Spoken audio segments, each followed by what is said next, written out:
কোনো বৈষম্য থাকবে না, মানুষের মধ্যে বিভাজন থাকবে না, অন্যায়ভাবে সেখানে মিথ্যা অপপ্রচার থাকবে না, সেখানে থাকবে ন্যায় প্রতিষ্ঠা। এই ন্যায় প্রতিষ্ঠার ইনসাফকে আমরা বড়লেখাগুলি প্রতিটা ঘরে ঘরে পৌঁছে দেওয়ার জন্য আমরা কাজ করে যাচ্ছি। আমরা উন্নয়নে কোনো বৈষম্য থাকবে না, মানুষের কথাবার্তার মধ্যে কোনো বৈষম্য থাকবে না, মানুষের হক আদায়ের জন্য কোনো বৈষম্য থাকবে না। আমরা সেই ইনসাফ চাই, এমন ইনসাফ আমরা চাই যাই, মুখে বলবো এক কথা, কাজে হবে আরেকটি কথা। আমরা প্রকাশিত করবো একটি কথা, গোপনে মানুষের বিরুদ্ধে অপপ্রচার করবো, সেই ইনসাফ আমরা চাই না।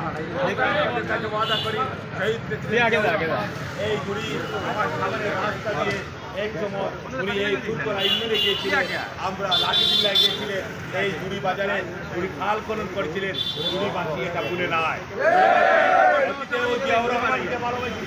আগামী দিনও 17 বছর নির্বাচনে তারা ভোট দিতে পারে নাই, আজকে আমরা এটা প্রমাণ